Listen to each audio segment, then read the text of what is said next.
Hello, friends. I hope you're out wandering through nature, exploring the natural world around you. Do you enjoy writing about your wanderings? Nature journaling is an awesome, fun way to remember all the adventures you have taken and how you felt during those journeys. If you're looking for some beautiful journals to keep track of all your wanderings, I have several available on Amazon, including some guided journals for children.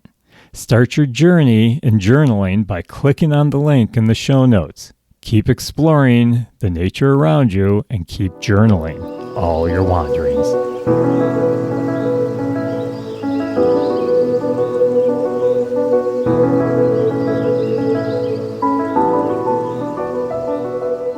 Hello, friends, and happy Groundhog's Day! Yeah, I know it's not today if you're listening to this on the day of release, but it's just around the corner. February 2nd every year is Groundhog's Day, a great celebration of all those wonderful groundhogs. And no, I know, it's all about the weather, right? Are they really a weather predictor? Well, we'll talk a little bit about that later, but today I just want to talk about the groundhog.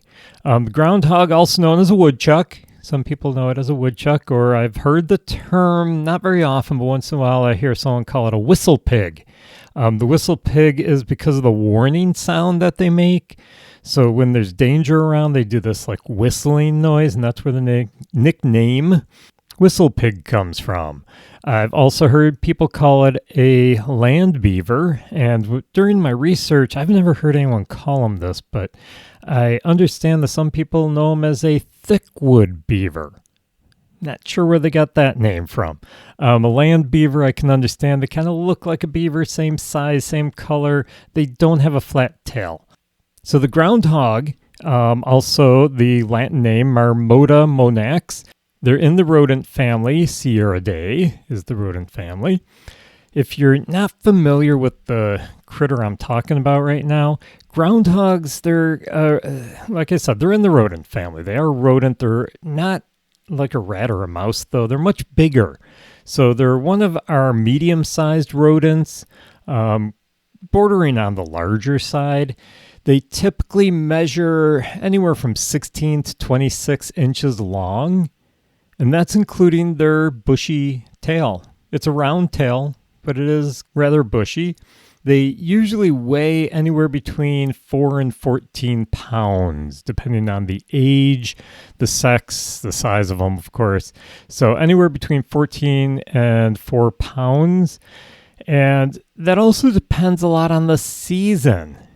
I mean, early summer, when they come out of their hibernation, they're pretty thin. I mean, they took all that stores of fat over the winter to use it to survive the winter. But during the fall, they are rather heavy because they've been eating all summer long to get that fat built up in their systems. They have very stout bodies covered with very coarse hair. The fur is different shades of browns, grays. I have seen some that have some like blacks in it too. They do have short legs. They have very strong claws, which they use for digging. Yeah, they do burrow. So they make holes in the ground. They dig holes in the ground. You'll often find these big mounds of dirt outside that hole. They're not like the chipmunk, who has a lot of predators and wants to hide their home, that hole in the ground, the burrow. So they take the dirt and they spread it out all over the place so that no one knows where that hole is. Groundhog, they don't have a lot of predators after them, so they don't worry too much about it.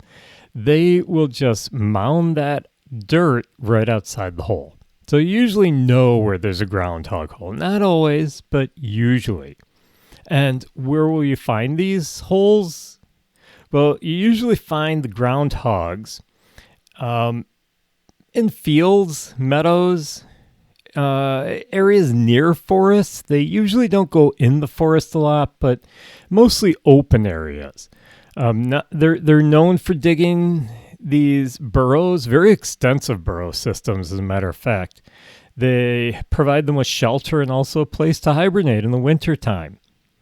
Now, they're found all throughout much of North America, ranging all the way from Alaska Canada down to the United States, eastern and central U.S. You don't find them out west. Out there you get the marmots. But in the eastern and central U.S., they'll go all the way down to Florida, you will find them. Now, they are herbivores, and for those of you who aren't familiar with that term, that's basically what they eat. So carnivores, herbivores, omnivores, those are the three terms that we use. An herbivore is a plant eater. They don't eat any other animals. They don't eat meat. They're strictly vegetarian, vegan. They are plant eaters. A carnivore is an animal that eats meat, pretty much only meat. And then you have the omnivores, who are the guys who kind of ride the line in the middle. They'll eat both plants and animals. Well, the groundhog, they fall into the herbivore category. Yeah, they're mostly eating grasses. They will, on occasion, eat fruits, and it's basically vegetables. So rootstocks, anything that they can find that's plant matter. That's what they're eating out there. They can actually consume a third of their body weight each day during the summer. A third of their body weight. That's a lot of food. Yeah, they gain weight pretty quickly. The reason they're doing that is they're prepping for that hibernation. Yeah, they got to build up all the body fat, the fat stores in their body so that they can survive the winter. They have teeth that are very sharp. Right in the front, they have some very sharp, long teeth, and those are used for chopping. It's like scissors. They will use those teeth to cut the plants so that they can eat them better. And then they do have the grinders, the flat teeth towards the back. If you're looking at the mouth of an animal, you can usually tell what they eat by looking at the teeth. Where are the teeth located? Are they sharp? Are they pointed? Are they flat? Well, the flat teeth are usually the herbivores. They grind their food. So they're eating the plants and grinding them between those flat teeth. So because the groundhog is an herbivore and they're eating grasses, vegetables, their teeth are very flat, but they're always growing. Now, the front teeth are sharp and flat. Those are used for chopping down the plants that they're eating. But they need to keep eating because those teeth are constantly growing. They never stop growing. I remember many years ago, I had a friend back in my rehab days when I did wildlife rehabilitation. I had a friend who rehabilitated groundhogs. And I give her a lot of credit for that. But she told me a story about a groundhog that she got the one day. And it was hit by a car. It was in pretty rough shape, but she did manage to pull it through. The main problem, though, was that it took a good hit up in the head area. It knocked its jaw out of alignment. And the vet could not put it back into alignment. That's how bad it was. It was partially broken up on the jawline. And so it was out of alignment, and as the teeth were growing, they weren't grinding on each other. The poor thing had trouble eating. She had to give it a special diet. She had to break up the food a lot for the poor thing. And because the teeth were constantly growing, she also had to sand down the teeth. She had to grind them down every once in a while, or they would grow too long and they'd actually grow right up into the brain cavity. I don't remember what happened to the thing. I mean, honestly, I'd hate to say this, but I would have euthanized it. That's not a good life for a groundhog. But I don't know. She may have euthanized it. She may have kept it. She couldn't release it. There's no way it could go back into captivity because, like I said, teeth are constantly growing. It would have grown right up into the brain cavity and killed it, or it would have grown so long that they basically wouldn't have been able to eat. They wouldn't have been able to open their mouth because they couldn't grind those teeth down. So that's why you always see groundhogs eating all the time. It's basically to grind down the teeth. And for food, of course, I mean, nutrition, you got to get that nutrition in. But the teeth grind against each other, and that helps to keep them nice and sharp so that they can cut things with them, but also helps to wear them down so that they don't grow too long. Now, the groundhog is diurnal, which means it's a daytime creature. They're most active dusk and dawn. They are very solitary creatures. So they don't form packs, they don't form groups. The only time you see a couple of groundhogs together is usually in the springtime. I mean, there's no definites in nature. I'm always saying that. So you will sometimes see two groundhog together during the middle of the year, during the fall, but mostly you'll see that in the spring, and that's because of mating season. Yeah, they do mate in the spring, and then they go their separate ways, and they will basically be solitary most of the year. Now, I did talk about how they do burrow. They are great diggers. They make these big burrows under the ground to get away from danger, to hibernate away from animals that are going to bother them in the winter while they're hibernating. Hey, when I'm in a good deep sleep, I don't want anyone bothering me either. So that's what they're doing. They're building these burrows for protection and for hibernation. They actually can dig a burrow 30 feet long. That's quite a bit for such a small animal.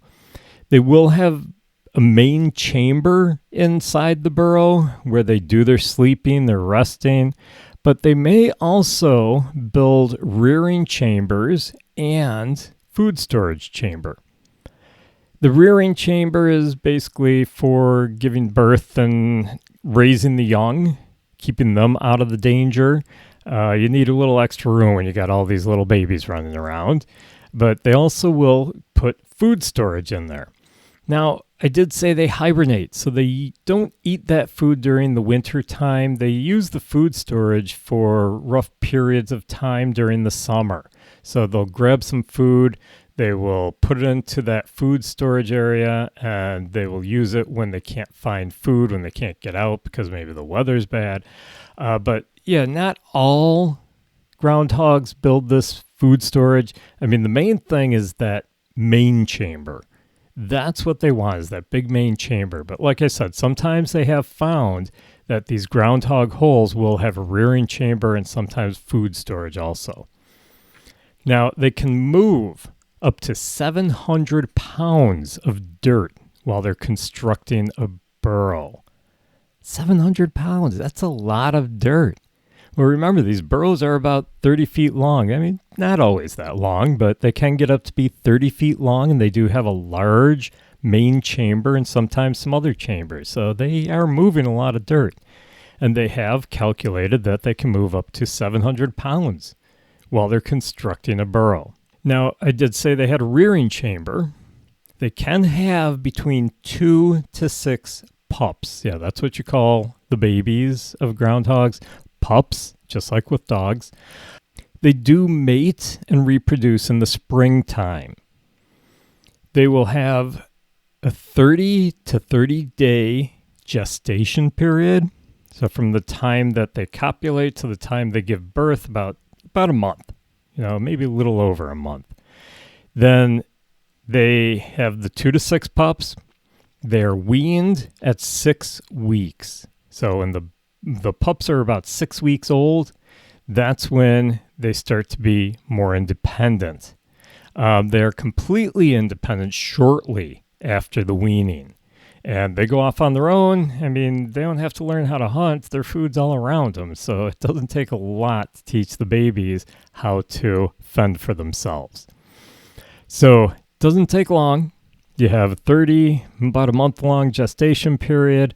You have about a month and a half period before the babies are off on their own, maybe up to 2 months, and then the parents are solitary again. Now, their natural predators are fox, coyote, hawks, and eagles. So like I was saying earlier, they don't have a lot of predators, so they don't care if they know where their burrow is. And these guys, they're not getting into the burrow very easily. A fox wouldn't be able to fit easily down that hole. Yes, fox do burrow. They do make burrows down in the ground, but it's a much bigger opening because it's a much bigger animal. So once that groundhog goes down into the hole, the fox would have to dig it out, and is it really worth it? Usually not. Same with the coyote. they'll go find them elsewhere. Yeah, but if they do catch them above ground, there's no competition for a fox or a coyote. Yeah, they can't run as quick as these larger mammals can. Hawks and eagles, too. They don't always see them from way up in the sky, so they'll come down and get them as well. So those are their main predators: fox, coyote, hawks, eagles. There are a few others, too, but those are the main ones. And the other big threat, I know this sounds like I'm always repeating myself while I'm talking about different animals and what threatens them. Humans. Yeah, human activity. Farming, urbanization, we're taking over their habitat. So it impacts the populations, and the main reason is because of habitat loss. They build a small cul-de-sac somewhere, a shopping mall.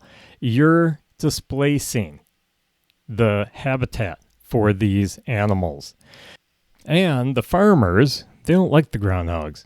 Yeah, because especially if they're ranchers. You know, you have cows step in a groundhog hole, there you have a broken leg. That's quite a vet bill.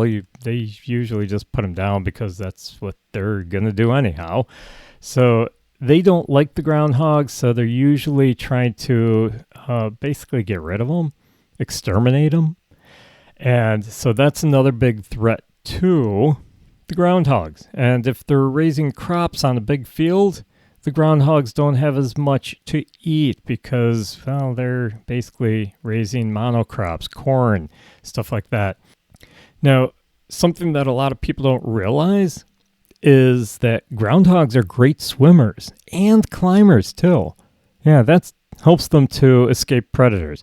I mean, are they going to climb a tree way up into the top of it? No, probably not. But if there's a tree that's leaning a little bit, they can climb up that tree. If there's a lot of branches on that tree, they can climb up in it. I actually saw a groundhog once up in a bush. I believe it was a honeysuckle bush, and it was up in the bush, so they climbed up it quite well. Probably to get away from predators, I don't know. But they can also swim quite well to get away from predators. Now, not like the beaver. They don't have the webbed feet. No webbing at all with these guys. So they're not made to be in water, but when they get in the water, yeah, they can swim pretty good. Now, they are true hibernators. I talked about them hibernating earlier. They're what we call a true hibernator. Not like some of these animals that are deep sleepers, like the black bear in western New York. They're deep sleepers around here. They don't go into a true hibernation, but groundhogs do. Now, what I mean by hibernation is they're slowing their system down so that they can withstand the long winter. They don't use up a lot of energy. Hard for them to find food in the wintertime. Where's all the plants? It's buried under snow. They'd have to be digging. They'd use up a lot of energy to get to that energy, to get to that food.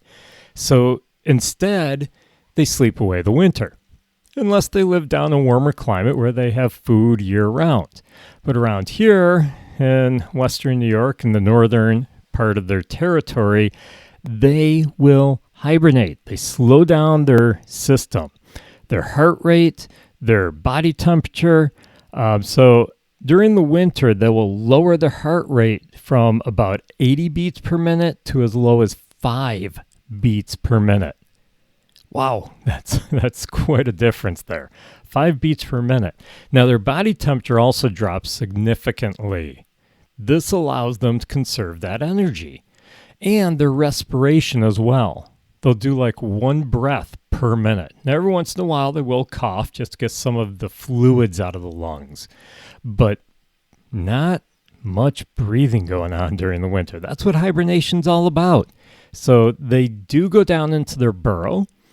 They will take some dirt and they'll plug up the entrance. They don't want to be disturbed. Snakes will often use the tunnel down to the hibernation chamber. They'll use that for their hibernaculum. Snakes, they're pretty solitary too, but in wintertime, the snakes will go down into a groundhog hole. They're not made for digging, so they use a pre-made hole. And you got a nice big one like a groundhog hole, yeah, they'll go down there. They know they're not going to be disturbed because the owner's sleeping the winter away. And they will just stay warm down in that hole all winter long. So it's their hibernaculum. But the groundhog won't be disturbed. He already closed off the entry. Now, someone asked me once, how on earth do they know when it's time to come out of hibernation? How do they know it's February 2nd and time to wake up and come out and predict the weather for us? Well, actually, they have an internal clock. They've done a lot of studies on this, and they found that they have an internal clock that says, okay, it's time to wake up. The ground temperature is getting warmer. I can sense that warmth. My brain, that clock inside of my brain is saying that it's springtime, time to check things out. So that's why they come out around February. So that's some general information about the groundhog, or woodchuck as a lot of people call it. And speaking of woodchucks, well, you may be wondering, how much wood can a woodchuck chuck if a woodchuck could chuck wood? Remember that tongue twister when you were a kid and it used to drive you crazy? And well, anyhow, in 1988, they actually studied this. They wanted to answer that question, even though it was some silly little kid's tongue twister. They want to know how much wood a woodchuck could chuck. Well, they figure it's about 700 pounds. Remember what I talked about moving dirt? Yeah, they did this study and they found that the woodchuck can move about 700 pounds of dirt while they're digging their burrow. So they figure if they can move 700 pounds of dirt, they can probably chuck about 700 pounds of wood. At least that's the theory behind it. So next time someone says, how much wood could a woodchuck chuck? We just tell them 700 pounds. And they'll look at you with dazed eyes like, what? You really know? And just tell them, yeah, there was a 1988 study that determined about 700 pounds. So let's talk about Groundhog Day. That day that's coming around the corner. They even made a movie about it. Eddie Murray. Yeah, I love that movie. It's a great movie, Groundhog Day. But anyhow, not here to do movie reviews. Where did Groundhog Day come from? Who on earth decided that a groundhog can predict the weather? I mean, we have other animals that predict the weather too. We have the woolly bear caterpillar. They found that's not very accurate either. Yeah, I gave it away, yeah. Is the groundhog accurate? We'll get to the accuracy in a few minutes, but where did this whole idea that a groundhog can predict the weather come from? Well, it actually has European roots from a celebration called Candlemas Day. Now, Candlemas Day was always celebrated on February 2nd. On this day, the clergy would bless candles and distribute them to their parishioners, and this would be to ward off the darkness of winter. That evil darkness of winter, yeah. So everyone was using candles back then. They didn't have electricity, they didn't have lights. So they would bless the candles to ward off the darkness of winter. And that became Candlemas Day. Throughout the years, weather predictions started to become very commonly made based on the day's conditions. So there was actually a common saying, if Candlemas be fair and bright, winter has another flight. If Candlemas brings clouds and rain, winter will not come again. Rain again? Maybe they said again. Okay, anyhow, hey, it's got a rhyme, right? So that was kind of their belief, is that during Candlemas Day, you would look at the weather and that would tell you, well, this is how long winter is going to last. This is how the whole idea started. Now, after a while, animals were introduced to this whole weather prediction thing, to the whole Candlemas celebration. And because this was Europe, we're talking European countries, badgers and hedgehogs were used. If the animal saw its shadow, usually it was a clear day, okay, it was believed that winter would last longer. If it didn't see its shadow, winter was going to end soon. This was the belief. And like I said, they used badgers and hedgehogs because that's what they had there. Now, when we started getting German immigrants coming to the U.S., they brought a lot of things with them, including traditions. They replaced the traditional animals with the groundhog. And the reason was because we didn't have any badgers or hedgehogs around here. We had something that looked similar, the groundhog. So they started to use the groundhog as the weather predictor during Candlemas Day. This is how the whole thing started. Now in 1887, that was the first recorded Groundhog Day. So it's been around for a long time. Can you guess where this first Groundhog Day was celebrated? If you said Punxsutawney, Pennsylvania, you're right. And you know who the groundhog was? It was Punxsutawney Phil. Now I'll let you know a little secret here. The lifespan of groundhog, 3 to 6 years. Yeah, they don't live that long. Slightly longer if they're in captivity. That's true with a lot of wildlife. If you keep a wild animal, it's against the law, don't do it. But if you have a wild animal in captivity, because they're getting free food, free care, medical care, they don't have to worry about predators, they will often live longer. Not true with all wild animals, but with most wild animals, when you have a non-releasable wild animal being used in educational programs, they will live longer than as if they were in the wild. So, Punxsutawney Phil, he's in captivity. He should live to be maybe 10 years old at the most.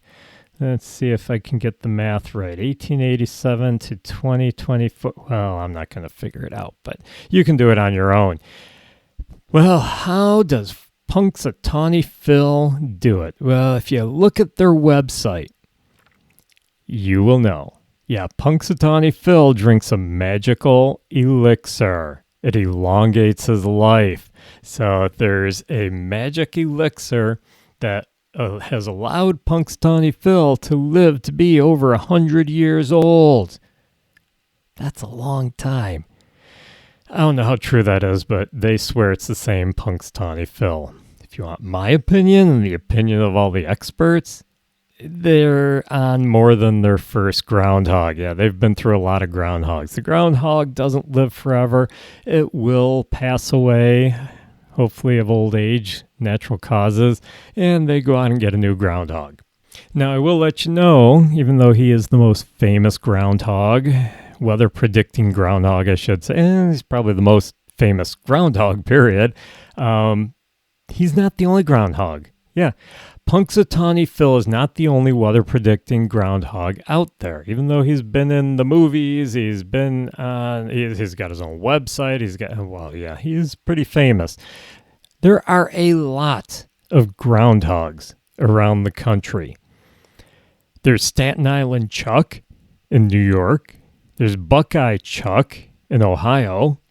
General Beauregard Lee in Georgia. Birmingham Bill in Alabama. Sir Walter Wally in North Carolina. There's Woodstock Willie in Illinois. Chattanooga Chuck in Tennessee. Milltown Mel is in New Jersey. And in my neck of the woods, we have Dunkirk Dave. Yeah, he's not too far from where I live. He's in New York here. And that's just the tip of the iceberg. There are a heck of a lot more groundhogs out there predicting the weather. Now, most of these groundhogs are rehabbed groundhogs, ones that have been hit by cars or injured in one way or another, non-releasable. And I know Dunkirk Dave is actually a non-releasable groundhog, and his owner or caretaker, caregiver, I don't know which one I call him, but he is actually a wildlife rehabilitator. So he had this animal, was injured, non-releasable, so he kept it. He got the right permits. You have to have special permits from USDA in order to keep a groundhog. And so he got the permits for it, and he called him Dunkirk Dave, and he figured, hey, if Punxsutawney Phil can predict the weather, why can't Dunkirk Dave? And actually, Dunkirk Dave has been more accurate with its predictions.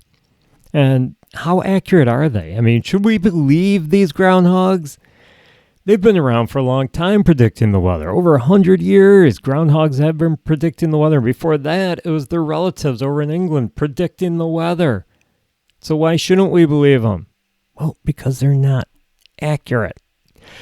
Well, I shouldn't say that too loud because according to the Groundhog Society, I can't remember what they call themselves, but according to the society down in Punxsutawney, who takes care of Punxsutawney Phil, I almost said Dunkirk Dave, they say that Punxsutawney Phil is 100% accurate. I'm not sure where they're getting their stats from, but the experts have actually taken his predictions and they have put it up against the real science, the scientific data. In other words, they've seen what the weather has actually been, and they found that Punxsutawney Phil is only about 39% accurate. Less than 50% accurate. Okay, groundhogs in general. Remember, I said there's a lot of them out there predicting the weather for everyone. They are, on average, between 35 and 40% accurate. That's less than flipping a coin. You might as well just go out, grab a quarter, flip it up in the air, and say, heads, long winter, tails, short winter. You'd be better off doing that, but not very accurate. You got to realize, though, it's just for fun. So why does the groundhog emerge on February 2nd? And actually, it's not always February 2nd. They're coming up in February during the early to mid part of February. Why are they doing this? Well, like I said, their internal clock is waking them up. Their hibernation is starting to end, which means they need to look for a mate. Yeah, it's a mating ritual. They're waking up, they're coming out of their den, they're digging their hole open, they're coming out of the burrow, and they're wandering around for two reasons. First of all, they have to remark their territory. They have to let everyone know, hey, this is my area. And second of all, they're visiting some of the other burrows where the females are. So they're doing a pre-mating courtship, going around trying to find the best girlfriend, and then they'll go back in their den, maybe catch a nap, and then later, when it warms up more, then they'll come back out. And that's when they find the mate, and they will start raising a family, and the whole cycle starts all over again. Yeah, so that's the whole reason that they're coming up in February. Not to predict the weather, not to entertain us. They're coming up to find a mate and mark their territories.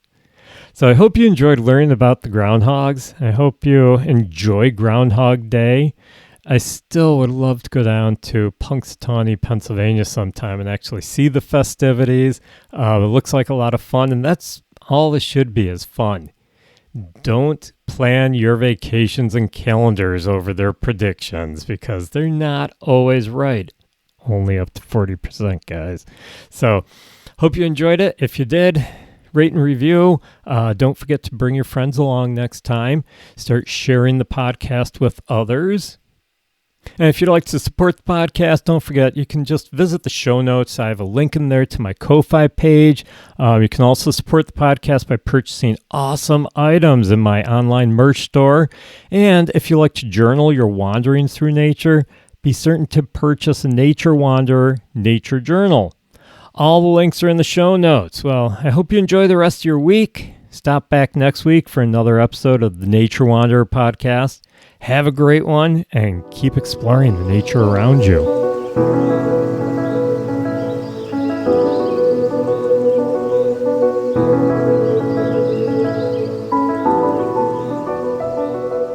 Did you know that plastic is made with oil, a fossil fuel that pollutes the environment?